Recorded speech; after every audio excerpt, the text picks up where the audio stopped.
And good morning. I'm here to interview a person I used to work for, or work. Okay, she did professional development for St. Louis Public Schools while I was a St. Louis Public School teacher. So, an amazing, and I have to say, whoa, she does a great job with professional development. Love it. Latisha Smith. Now, we're not here to talk, well, we're here to find out all about her, but I'm about to do a share screen and say, when we get all done, we're going to find out all about Latisha's book and the people carried signs.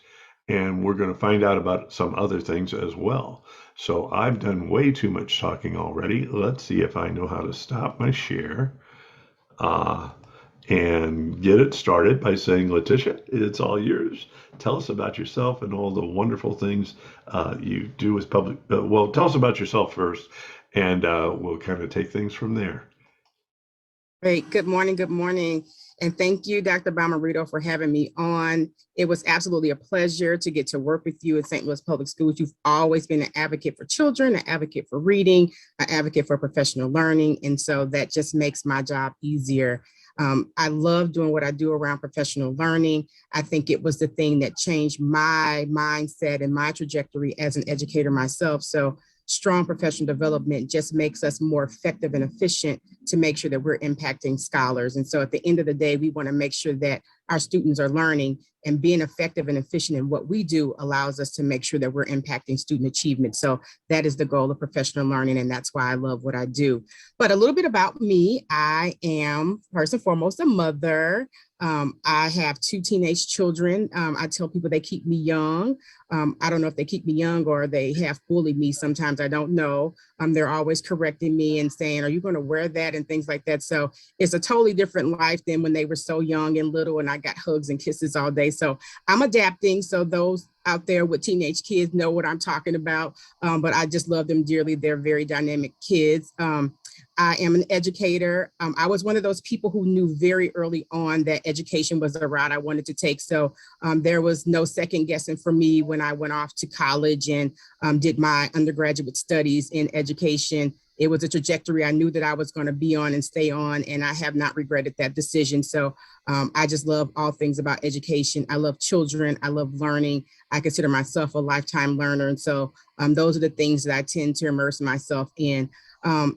And saying that, I love reading and writing. I didn't always start off that way. Actually, as a matter of fact, there was a small period of time that I thought that I would maybe do something else, but it quickly changed once I really developed my love for reading. I just realized that in books, I was able to be transformed and transported to so many places. I've learned so many things. I visited places in text that I may never get to go physically in person, but yet, those wonderful learning experiences have helped shape some of my mindset, some of my viewpoints, and really have led to a lot of the topics that I write about in my books. I started off writing, thinking I was going to write for the adult audience, and very quickly changed after doing my first children's book to know that that is where my heart was leading me. That is where my passion lies. So I just love the idea of writing children's book and trying to bring the world to them on their terms. And also, one thing that I like about my books is that there's a theme, there's a message, there's some relevancy. And so I just think that what I do in education and what I do with people allows me just to do so many other things I love. So that's a little bit about me. I'm one of 9 children, and people always ask me, where do I fall? I'm second to the oldest. My mom had 7 girls and 2 boys, so we kept her busy. When she was here on earth with us, we do miss her dearly, but she worked hard as a single mom to instill values in us and, try to be a model of, what it meant to be, a good citizen and things like that. So I think that, we live daily to make her proud of, what she, did and what she instilled in us. So that's a little bit about me. On the fun side, besides just writing, I'm a foodie. I love food. I love trying new foods. I love trying new restaurants. But normally when I go somewhere, if they have hot wings on their menu, I have to try their hot wings. Hot wings is just something that I fell in love with from the moment I tasted the first, set of spices. I can eat hot wings every day, although I try not to. It's not good for us for so many reasons. But I do have to try the wings whenever I go anywhere, and that's in town or out of town or wherever. So that's just a little fun fact about me. So if you want to know the way to my heart, just bring me some hot wings and a little side of ranch, and you're probably going to be doing pretty well. Okay, I may actually take you up on that. From time to time, we get together as literacy leaders, and it just so happens my son, who works at a completely different job, is a fabulous barbecuer and does fabulous Nice. hot wings. He's even in competition. He's even beat out some of the name people with teams he's on. So you're going to have to try my son's hot wings at some point. Absolutely. Definitely, Oh, definitely take you up on that offer. okay, and I should have silenced my phone. My goodness, Dr. B. Um, Here we go. We're just going to go in here and do that. I usually do that. Okay, so much for the phone. We'll find out who that was later. All right, you agreed to indulge me.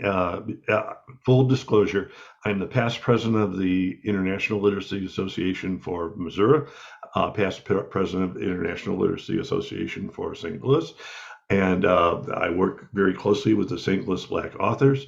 And I want to mention the partnership that St. Louis Black Authors and ILA have had.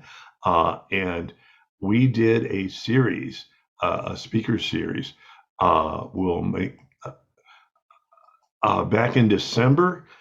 We had this is your Dr. Rachel Carson. I correct me if I'm wrong, but I think every single attendee got the free book. And this is all part of an ongoing professional development program, and this is hardly the only speaker series. So this is the rope. I got my own because I attended. I got my own free copy of that. So I'd just like for you. Oh, wait a minute. Last time was this screen share of this is the rope, which is the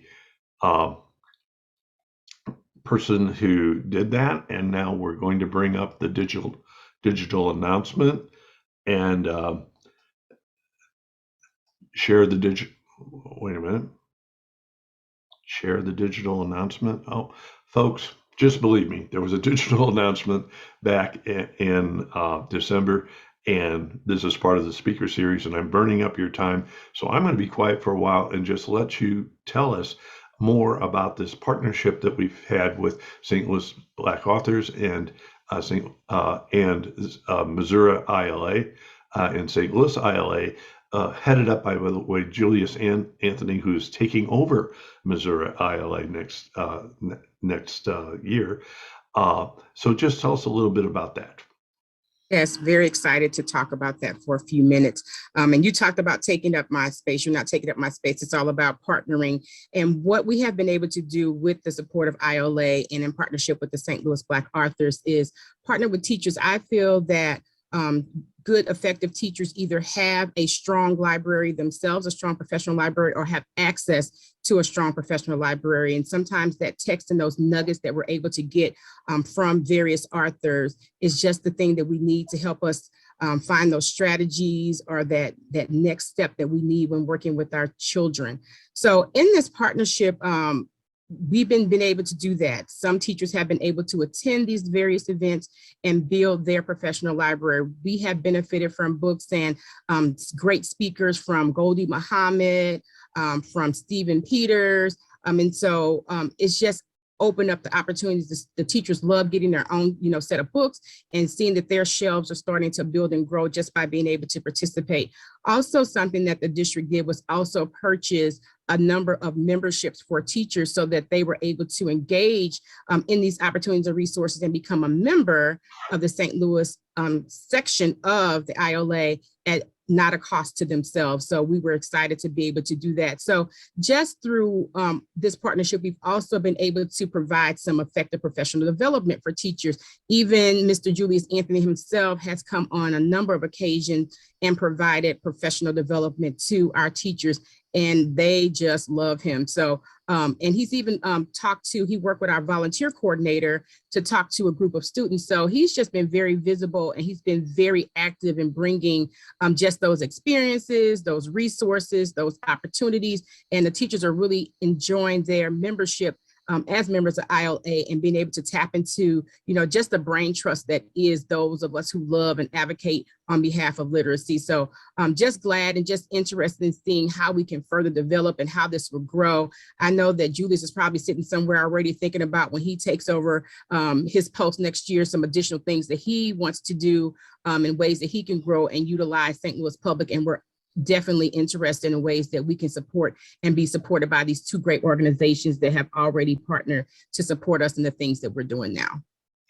Okay, and thank you for letting me get that plug in there for both Missouri ILA and the St. Louis Black Authors, two terrific organizations that are doing that. And I just wanted our national audience to be aware of all that. Now it's time for your book. Okay, so now it's all you and about your book, The People Carried Signs. So tell us all about it. Yeah, so I've been writing for a while. As I said earlier on in my career, I thought that I wanted to write one genre of text. And then very quickly after I wrote my first children's book, as I said earlier, I knew that that's where my love was. And normally what happens is I may see something on TV, or I may hear something, listening to a podcast or something. And then my mind says, wow, this is something that children need to know. The adults are on here having conversations. The adults are talking about things, but at what point do we start talking about and sharing these things with children? I have a lot of faith in our children. I know that we think that they're different. They're so much different from us. And sometimes we don't understand the things that they do and, all the videos they make. But my heart of heart believes that if we're going to enact true change, and if we're going to see things change in society the way that we need and want them to, I believe that it's going to be the children or the youth or the students that's going to be the ones that's going to do that. And so I feel like in order for them to be able to do the things effectively, they need to know about what's current, what's relevant, and they need to know about those things and start having conversations about those things on their terms. And so I know that you were working on getting your screen share up, but my latest book that I've written is called And the People Carried Signs. And this book is so near and dear to me because of its current relevance in the context that we're living in some of the conversations. So I know that in households, because I can't say that I haven't had conversations in front of or around my own kids. And sometimes I realize that, man, I just had all this great conversation, all this great dialogue with my girlfriend or with my sister or with my cousin. And I didn't have these conversations to that level with my kids. And that was something that I wanted to start doing. And sometimes as the adults in these kids' lives, we lack maybe the way to introduce certain topics or the right time to introduce certain topics. And so that is where kind of my vision of writing is now leading me. So trying to give a voice to things that need to have a voice. So And the People Carry Signs is looking at the Black Lives Matter movement from the gauge or the lens of a preteen child. And it really starts off with the dynamics of a relationship between this boy and his uncle who happens to be very active in the Black Lives Matter movement, and how he teaches him through a caring, compassionate lens, but also letting him know the serious nature of what's going on in the world around him and the things that is grieving him being the uncle internally, about the things that he's seeing on TV, about the things he's reading in a newspaper, about situations that's happening with African-American youth, African-American males, unrest in society, things that don't seem just, and being able to share that experience with such a young child in a way that makes meaning for him.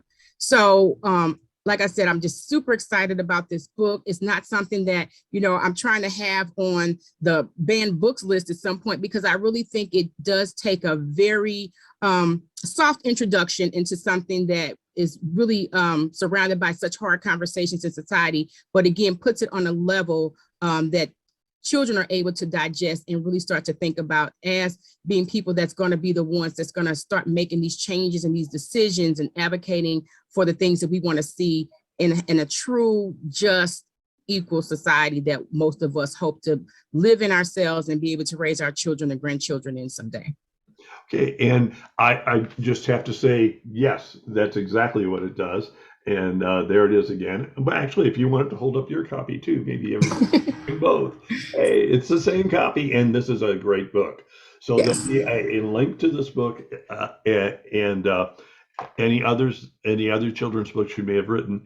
There'll be links to that book in the blog. Uh, and now we're going to. This is your chance for. Last thoughts before we say goodbye. So, any last thoughts? So yeah, I always do a plug. You know, people always ask me, they say, well, what grade level is your books for? And I say, my books are for all levels. So if you want to know formally, I say, you know, they're written on a level for K-6 classroom, depending on which of the books you're actually talking about at the moment. But I am one of those strong proponents that reading starts in the womb. I remember, you know, hearing about the power of words and things, and remember reading to my own children, rubbing my stomach, reading books, you know, reading out loud at times, because I just believe that we have to start fostering that in them. I know that we're a society that's very technologically savvy, and, you know, not to say those things are not important. That's how I'm getting to be able to talk to such a wide audience today through your blog. But kids need to see us reading. They need to feel books. They need to feel pages. They need to see text. They need to see the colors. They need to see the characters. And so I'm always advocating. So, you know, my book is from everyone from womb to grave. So whether you're reading it to someone, whether you're reading it for yourself, just to, you know, spark some thought, spark some mindset, spark your own motivation, spark your own innovation. There's so much that we can learn from books, and then there's so much that we can share in books for others. So I just hope to encourage those of you who may have thought about putting your own thoughts down on paper, you know, publishing your own book, getting your own vision out there. Like, don't stop. Don't give up that thought, that dream, you know, set that goal and make it happen. It's so easy to, you know, see your thoughts in text nowadays. And it's so much needed in order to make sure that we are raising an educated society, that we are doing our due diligence about making sure our children know, they know what's relevant, they know what's necessary, and that we're providing them that exposure in the method that they can digest, that's not going to be too traumatic for them, but things that they need to know in order to make the changes that, as I keep saying, we need to see and we want to see in society. So I live out Sam's hat. He says, I love reading. I love reading. I probably need a hat that says, I love writing, because I just love writing. And I know how books and reading books transform me and my life and the things that I do in our practice.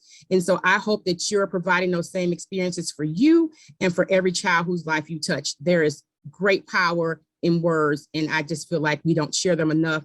And so I'll get off my soapbox, but that is my I last love that. closing soapbox that I want to give to the world. Read, read, read, and write, write, write. Think, think, think, and share, share, share. Wow. And all I can say to that is amen. Thank you so much on that. Folks, if you don't buy, please consider getting, and the people carried signs. Please consider. I'm so happy with the partnership. And now we have a final tradition on a Bomarito blog. And that final tradition is we do a Zoom wave goodbye. So just get that big old hand up there and wave goodbye. Okay, that's it. Bye. Bye.